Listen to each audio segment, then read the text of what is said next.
The sun was setting outside the airport windows as the two brothers settled into their first-class seats. Alex adjusted his expensive headphones while his older brother Thomas flipped through some work papers on his tablet. Both men were dressed. Well, designer jeans, clean sneakers, and smart casual shirts that spoke of money without trying too hard. "You ready for this weekend?" Alex asked, a wide smile spreading across his face as he thought about the beach parties they had planned. At 26, he still had that youthful excitement his more serious 28-year-old brother sometimes lacked. Thomas looked up from his screen and gave a rare, full smile. 3 days of no meetings, no calls, and that oceanfront suite. Yeah, I'd say I'm ready. He had been working nonstop for months helping their father expand the investment firm's international division. This trip to Miami was their first chance to relax together in almost a year. The flight was set to take off in 20 minutes. Around them, other first-class passengers were settling in.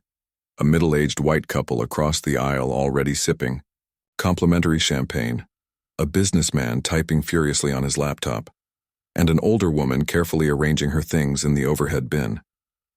Alex pulled out his phone and showed his brother some pictures of the hotel they'd booked. "Dad said we should try that new restaurant in the lobby. Apparently the chef worked at that place he loves in Paris." Thomas nodded, pointing at one of the photos. "The rooftop pool looks amazing too. I might actually finish that book I've been trying to read for months." As they chatted about their plans, a flight attendant with a tight blonde bun and an even tighter smile approached their seats.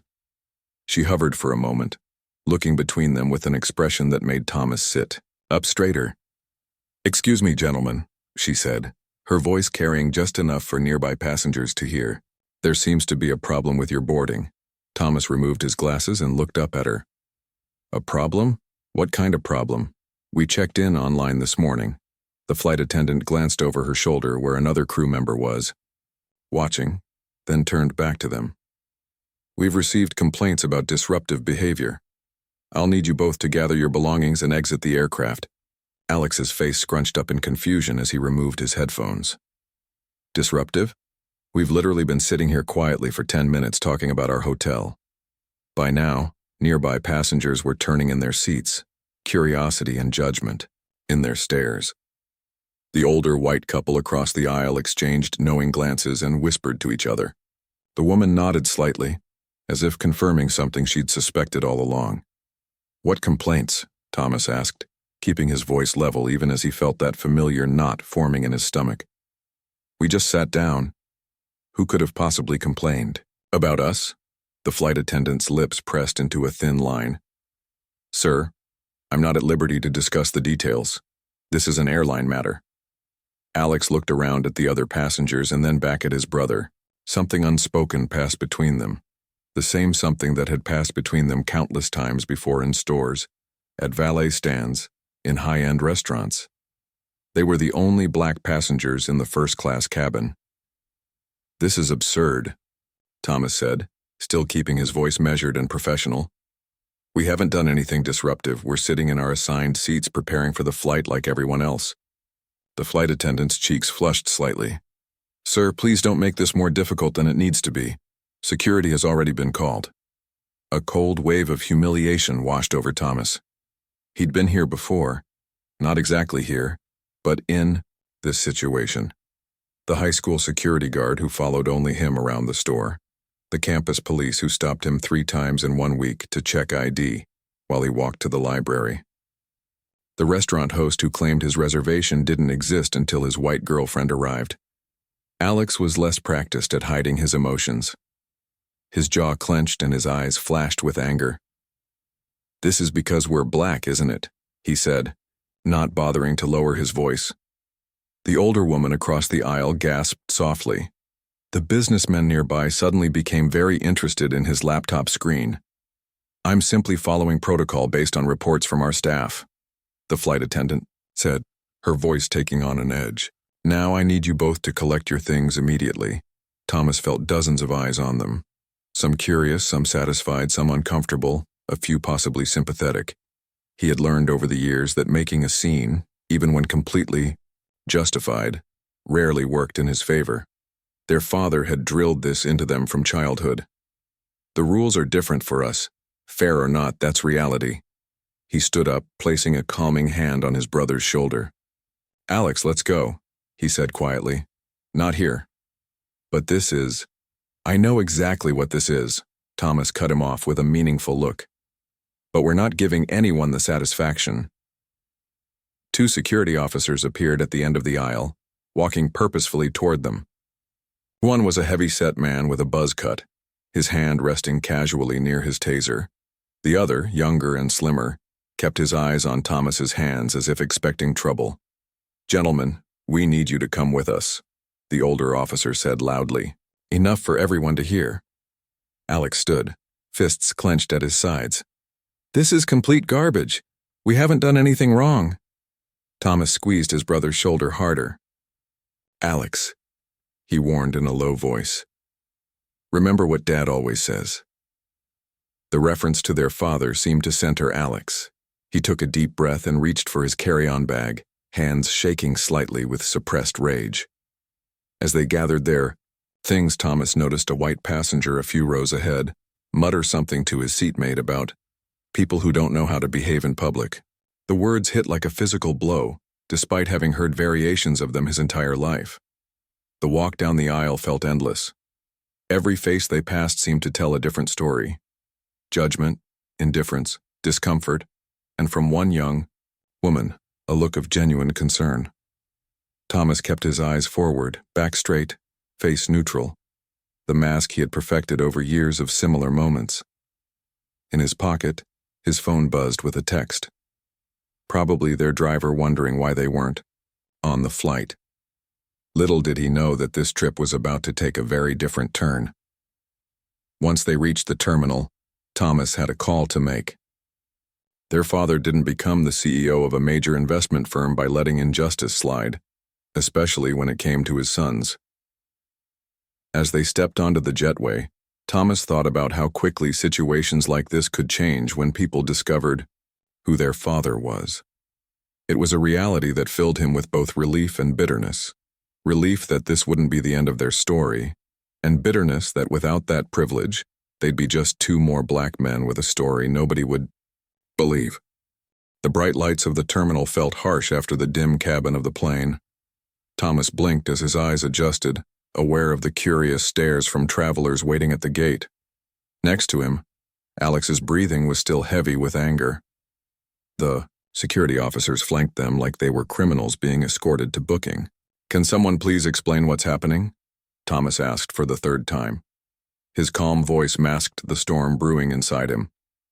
"What specific complaint was made against us?" The older security officer exchanged glances with the airline representative, who had joined them in the terminal, a thin man with wire-rimmed glasses and a name tag that read Keith. "Sir, we received reports of aggressive behavior and language that made other passengers uncomfortable," Keith said, not quite meeting Thomas's eyes. "That's a lie," Alex said, his voice rising. "We were talking about our hotel and the restaurant. We're going to try. Ask anyone who was sitting near us." A small crowd had gathered nearby, pretending not to watch while clearly hanging on every word. Thomas noticed a couple of people had their phones out, probably recording. In any other situation, he might have found some comfort in that, evidence that might vindicate them later. But right now, it just added to the humiliation. "Please lower your voice, sir," the younger security officer said to Alex, taking a half step, barred. Thomas placed a steadying hand on his brother's arm. "Alex," he said quietly. Years of their father's warnings echoed in his mind. "Keep your cool. Don't give them a reason. This isn't a fight you can win right now." Keith, the airline representative, cleared his throat. "I need to inform you that you have been removed from this flight for non-compliance with airline policies regarding passenger conduct. Your tickets have been canceled, and you'll need to make alternative travel arrangements." "Non-compliance?" Thomas repeated, disbelief creeping into his voice despite his efforts. "What policy did we not comply with? Being black in first class?" Keith's face hardened.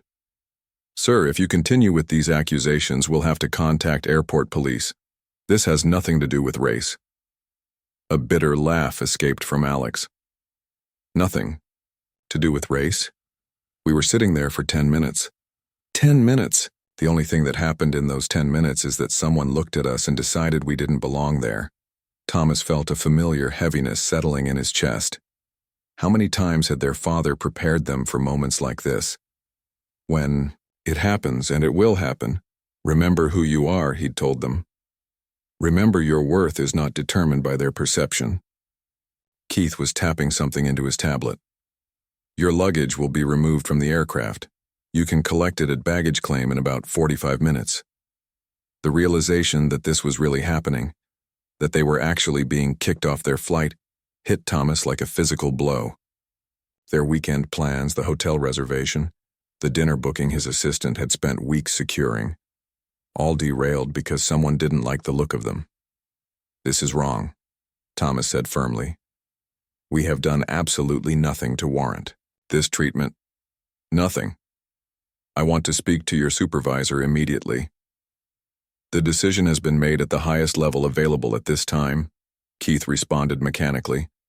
You're welcome to file a complaint through customer service. Alex pulled out his phone. No, we're going straight to the top. I'm calling Dad. Keith's eyebrows rose slightly, unimpressed. Parents calling to complain about their adult children being removed from flights probably happened often enough. Feel free to contact whoever you'd like, but you'll need to do so away from the gate area, he said, gesturing toward the main terminal.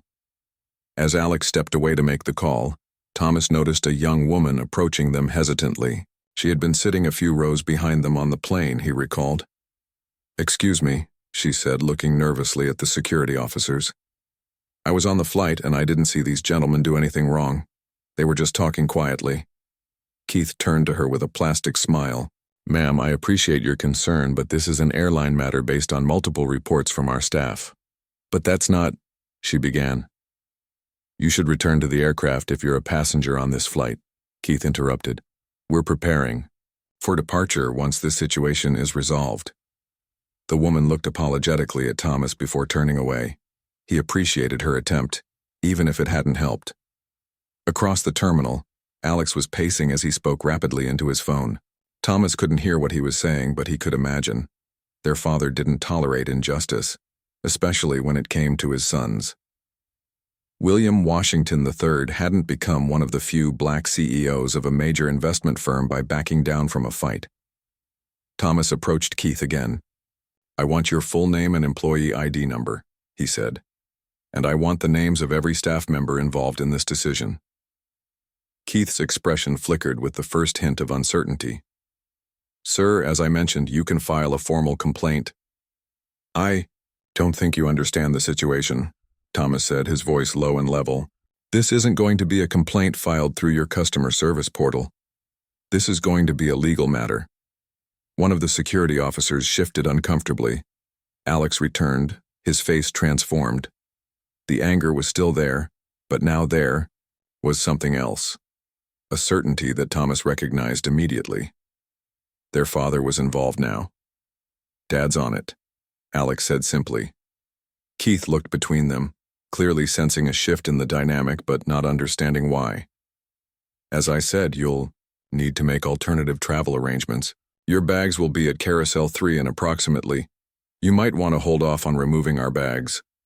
Alex interrupted, a cold smile playing at his lips.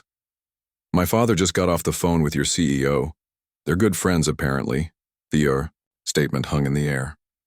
Keith blinked rapidly, processing this information.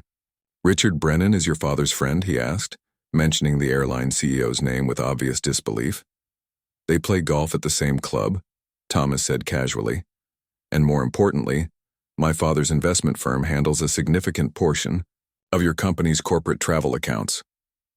The atmosphere changed instantly.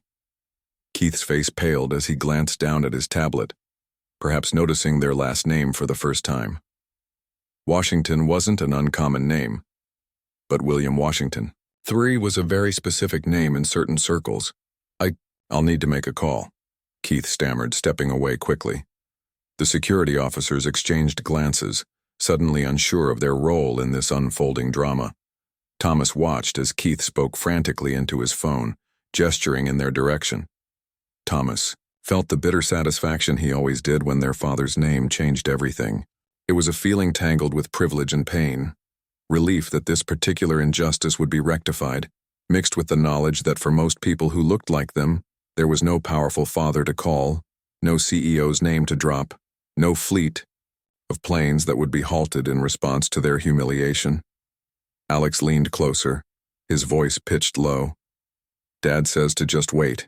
Things are about to get interesting. The glass-walled conference room on the 32nd floor of Washington Investment Partners had a view that stretched across the city skyline. William Washington III stood at the window, his phone pressed to his ear, as 12 board members sat in uncomfortable silence around the large mahogany table. At 58, William carried himself with the quiet confidence of a man who had spent decades proving himself in rooms where he was often the only black face present. "I apologize for the interruption," he had said when his phone buzzed during the quarterly projections presentation. But when he glanced at the screen and saw Alex's name, he immediately stood. "I need to take this. My sons never call during work hours unless it's an emergency." Now, as the board members exchanged glances and pretended to review their notes, William's expression darkened with each word from his son.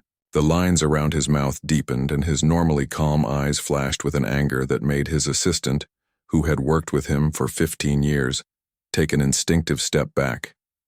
"Stay where you are," William instructed his son, his voice level despite the rage building inside him.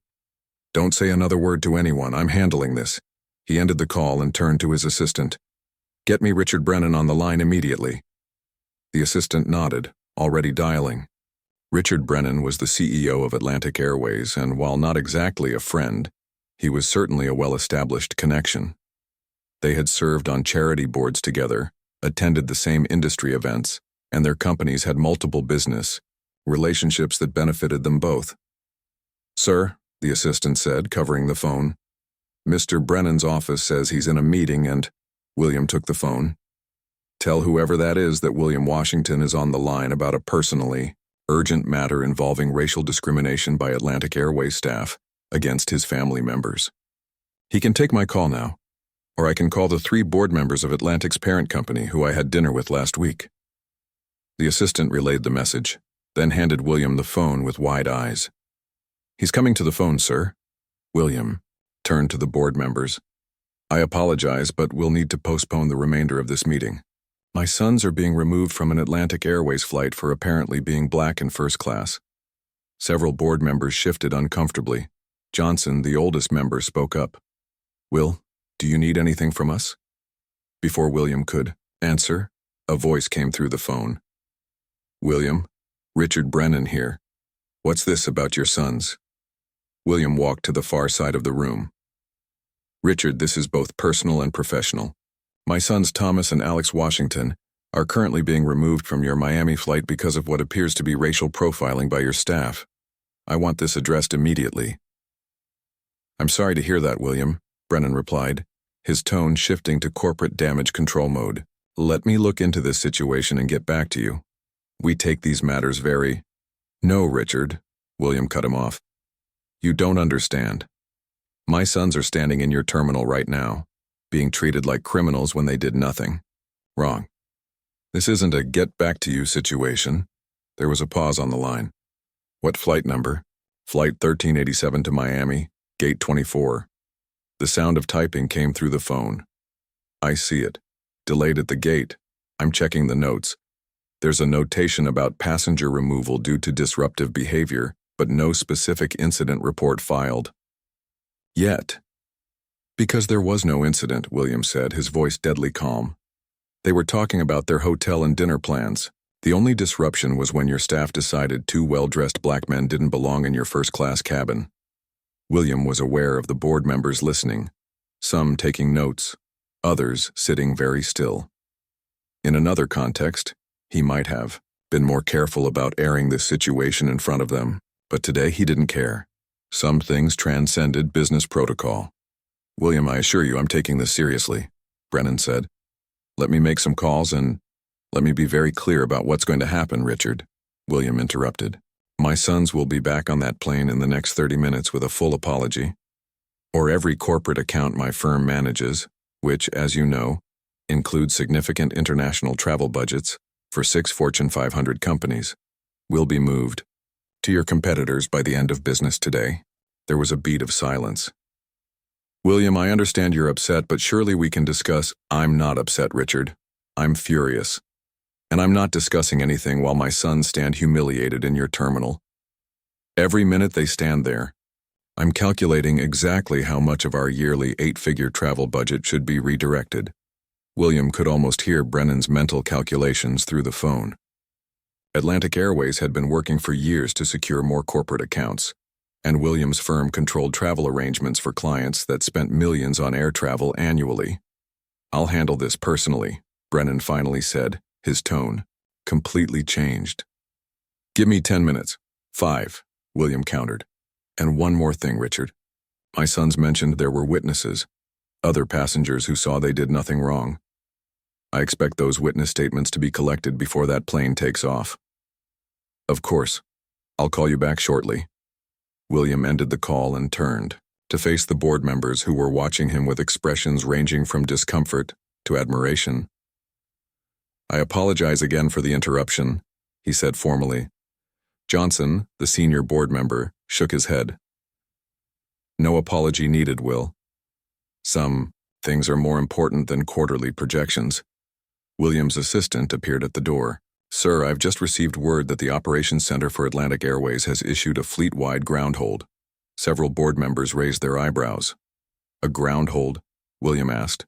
For the entire airline? Yes, sir. All Atlantic Airways. Flights currently at gates have been instructed not to push back until further notice.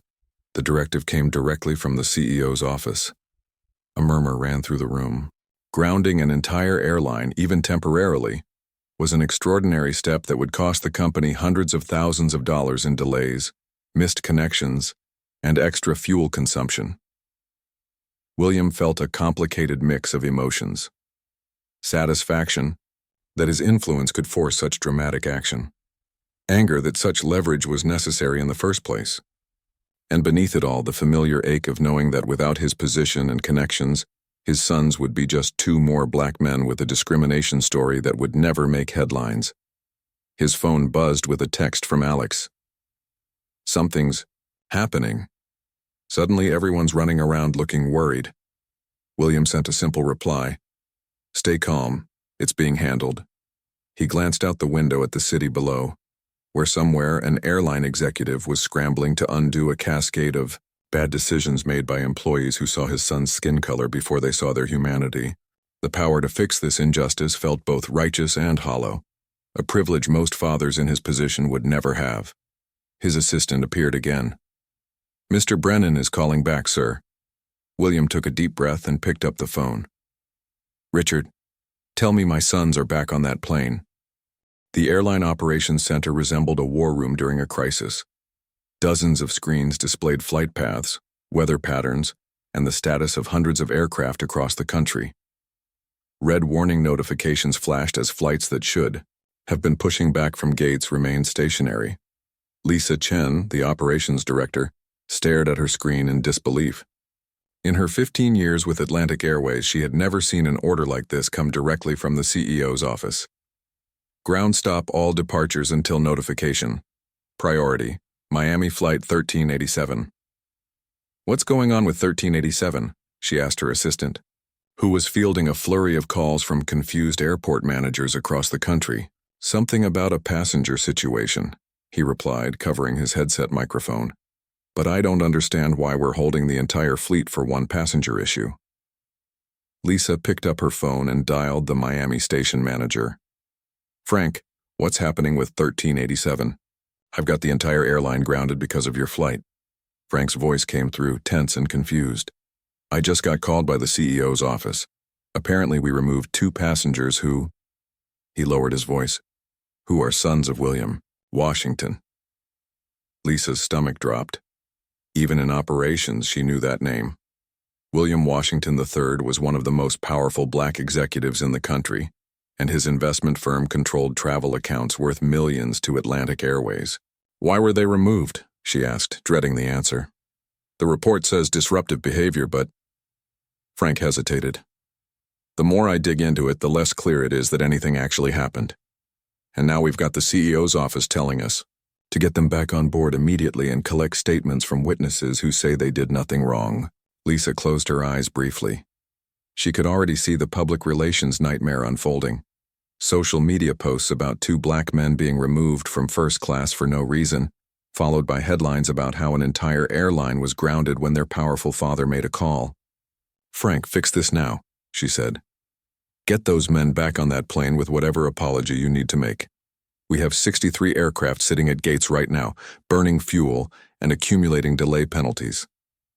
As she hung up, another call came, in this one from the CEO's executive assistant. "Mr. Brennan wants an update on 1387 every 5 minutes until the situation is resolved," the assistant said crisply. "He's personally monitoring this situation." Lisa nodded to herself. This was no longer about 2 passengers on one flight. This was about survival.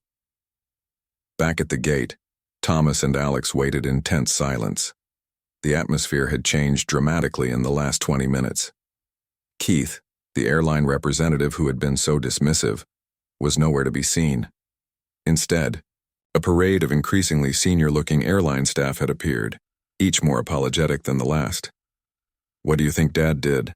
Alex asked quietly, watching as a woman in a crisp uniform with multiple gold stripes hurried toward them. Thomas shook his head slightly. "Something effective." The woman approaching them was clearly someone with authority. Her name tag identified her as Diane Powell, station manager. Her smile was professional but tinged with obvious anxiety. Mr. Washington, she said, extending her hand. "I'm Diane Powell, the station manager here in Miami. There has been a terrible misunderstanding, and on behalf of Atlantic Airways, I want to extend our sincerest apologies." Thomas raised an eyebrow but said nothing. Alex crossed his arms, equally silent. Powell continued, her words coming faster now. "We would like to invite you back onto the aircraft immediately. Your original seats are waiting for you, and we've taken the liberty of providing complimentary premium service for the duration of your flight." "What about the disruptive behavior we were accused of?" Thomas asked, his voice level. Powell's professional smile faltered slightly. "There was some confusion about a passenger complaint that has since been clarified. We deeply regret any inconvenience or discomfort this has caused you." Alex laughed, a short, humorless sound. "Clarified by our father's call to your CEO? You mean?" A flicker of recognition crossed Powell's face at the mention of their father. "We're conducting a full investigation into how this situation was handled. In the meantime, we'd like to offer you these vouchers for future travel as a gesture of our sincere regret." She held out 2 envelopes, which neither brother moved to take. Thomas studied her carefully. "Ms. Powell, I'm curious. What changed in the last 30 minutes? Because half an hour ago, we were being treated like criminals for the crime of sitting in our assigned seats." Powell glanced around nervously, aware of the onlookers still watching the scene unfold. "Perhaps we could discuss this somewhere more private?" "No," Alex said firmly. "The humiliation happened publicly. The apology should too." Something was happening behind Powell. A young airline employee was rushing toward them, speaking urgently into a headset. He approached Powell and whispered something in her ear. Her eyes widened slightly. "Is there a problem?" Thomas asked, noting her reaction. Powell straightened her jacket. "Not at all.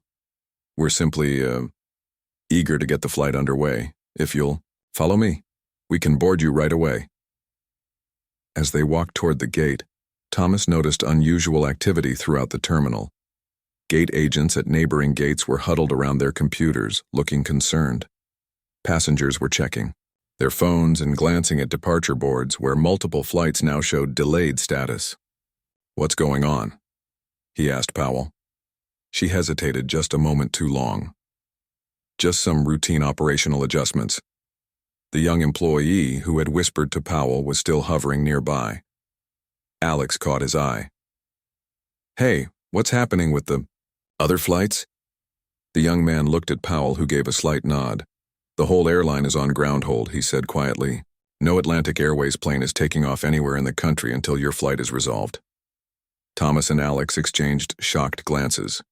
Their father had essentially halted an entire airline, hundreds of flights, thousands of passengers, all because of what had happened to them. That seemed extreme, Thomas said carefully. Powell managed a tight smile. Atlantic Airways takes customer concerns very seriously, especially in situations like these. Now shall we board? As they approached the jetway, Thomas could see the same security officers who had escorted them off standing awkwardly to the side. The flight attendant who had initially confronted them was nowhere to be seen. A new flight attendant greeted them at the door of the aircraft with a smile that seemed genuinely apologetic. "Welcome aboard, gentlemen. We're so sorry for the confusion earlier. Your seats are ready and we'll be taking off as soon as you're settled." The cabin fell silent as they walked down the aisle.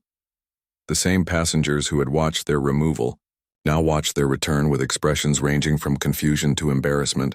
The older white couple who had whispered about them earlier stared fixedly out the window, avoiding eye contact completely. As they settled back into their first-class seats, a flight attendant immediately appeared with champagne. "With our compliments," she said. "Again, we deeply apologize for the misunderstanding." Thomas took the glass but didn't drink. Alex declined entirely. "What just happened?" Alex whispered once they were alone. Thomas looked out the window at the terminal, where airline staff were rushing about with renewed purpose. "Dad just taught everyone a very expensive lesson." The captain's voice came over the intercom. "Ladies and gentlemen, we apologize for the delay. We've been cleared for immediate departure and will be on our way to Miami shortly. We appreciate your patience." What the captain didn't say was that 63 other Atlantic Airways flights were still sitting at gates across the country, waiting for word that this situation had been resolved, that hundreds of passengers were missing connections, that thousands of dollars in fuel were being burned, that an entire airline had ground to a halt, all because 2 black men had been wrongly removed from their rightful seats. Thomas leaned back and closed his eyes, feeling a complicated mix of vindication and weariness. It shouldn't take a CEO father to be treated with basic dignity, but today, that's exactly what it had taken. The flight to Miami was the quietest Thomas could remember. Though the flight attendants kept appearing with offers of extra pillows, premium headphones, and complimentary drinks, neither brother was in the mood to accept the sudden hospitality. The other first-class passengers seemed to sense the tension, keeping their conversations hushed and their eyes averted. As the plane began its descent into Miami, Thomas stared out the window at the turquoise waters and palm-lined coast below. The paradise view felt at odds with the knot still sitting heavy in his stomach. "You okay?" Alex asked, noticing his brother's silence. Thomas turned from the window. "Just thinking." "About what happened?" "About what would have happened if Dad wasn't who he is," Thomas replied quietly. "If we were just 2 regular guys without a CEO father who could ground an entire airline with 1 phone call." Alex nodded slowly. "We'd be sitting in the terminal right now, trying to book another flight, with no one believing our story." "Exactly." Thomas looked around the cabin at the flight attendants who now couldn't do enough for them, at the passengers who had witnessed their humiliation and said nothing. "And that's the part that keeps eating at me." The captain's voice interrupted their conversation, announcing their final approach into Miami International. As the plane touched down and taxied to the gate, Thomas was surprised to see a small welcoming committee waiting on the jetway. Through the aircraft windows, he could make out 3 people in crisp airline uniforms and an anxious-looking man in an expensive suit. "Looks like we've got a reception," Thomas murmured to his brother. When the seatbelt sign turned off, a flight attendant immediately approached their seats. Mr. Washington, if you wouldn't mind deplaning first. Our regional vice president would like to speak with you." The brothers exchanged glances but gathered their things. As they walked toward the exit, Thomas noticed the subtle shift in the other passengers' attention, the sidelong glances, the whispers. Word had clearly spread about what had happened and who they were. At the aircraft door, the captain himself was waiting. Gentlemen, I want to personally apologize for the experience you had today. It's not reflective of our airline's values, and I'm deeply sorry you were treated that way. Thomas nodded politely, noting how everyone was suddenly eager to distance themselves from what had happened. The captain looked genuinely distressed, though whether from sincere regret or fear for his job, Thomas couldn't tell. On the jetway, the man in the suit stepped forward, hand extended. Mr. Washington, I'm Robert Taylor, Regional Vice President for Atlantic Airways. I can't begin to express how sorry we are for the inexcusable treatment you received. Alex looked at the outstretched hand but didn't take it. Which was inexcusable exactly? The part where we were falsely accused of being disruptive? Or the part where we were humiliated in front of an entire plane full of people? Taylor's hand dropped. All of it. There is absolutely no excuse, and I assure you the employees involved have been suspended pending a full investigation. Suspended? Thomas repeated. So they'll be back at work in a week or two, ready to do the same thing to someone else who doesn't have our last name? Taylor's professionally apologetic expression faltered. I understand your frustration. We're implementing immediate sensitivity training for all customer-facing staff, and sensitivity training won't fix this, Thomas interrupted. This wasn't a sensitivity issue. This was discrimination. Plain and simple. One of the uniformed staff stepped forward. Sir, we've arranged a private car to take you to your hotel and upgraded your return tickets to our premium first-class service. Mr. Brennan, our CEO, would also like to personally speak with you and your father at your convenience. Thomas felt a wave of weariness wash over him. They thought this could be resolved with free drinks and upgraded seats, that their dignity had a price tag. We'd just like to get to our hotel, he said firmly. Taylor nodded quickly. Of course. Please follow me. We'll bypass the terminal and take you directly to your waiting car. As they followed the airline officials through a private corridor that bypassed the main terminal, Alex's phone buzzed with a call. He glanced at the screen. It's Dad. Thomas watched as his brother answered. Alex mostly listened, occasionally saying yes or I understand. When he hung up, his expression was thoughtful. What did he say? Thomas asked. He's already talked to their legal team. Alex replied quietly. They're prepared to offer a substantial settlement and policy changes. Thomas scoffed. So they buy their way out and this happens to someone else tomorrow? That's what I said, Alex agreed. Dad told them money alone won't fix this. He wants executive training programs, policy reviews, and public accountability. They reached a side exit where a black SUV was waiting. As the driver loaded their bags, Taylor handed Thomas his business card. Please don't hesitate to contact me directly if there's anything you need during your stay. Again, we deeply regret this incident. Once they were alone in the back seat of the SUV, both brothers exhaled deeply, as if they'd been holding their breath throughout the entire ordeal. Some start to our vacation, Alex muttered. Thomas stared out the window as the car pulled away from the airport. The Miami sunshine felt harsh and revealing after the artificial light of the airplane cabin. I keep thinking about all the people who go through this without a William Washington III to call. Alex nodded. Dad said the same thing. He said we have an opportunity here to use what happened to make real change. The SUV merged onto the highway, Miami's skyline glittering in the distance. Thomas thought about the videos that had undoubtedly been taken at the gate, the social media posts that were probably already circulating. Their humiliation was likely becoming a viral moment, even as they sat in this luxury car. Maybe we do, Thomas said finally. When we get to the hotel, I want to call Aunt Liza. Dad's sister? The one who runs that civil rights law firm? Thomas nodded. If Atlantic Airways wants to make policy changes, let's make sure they're real ones, with oversight and accountability. Aunt Liza would know exactly how to structure that kind of agreement. As the car drove along the palm-lined highway, Thomas felt something shift inside him. The anger and humiliation were still there, but alongside them was something new, a determination to transform this personal injustice into meaningful change. His phone buzzed with a text from his father. How are you both holding up?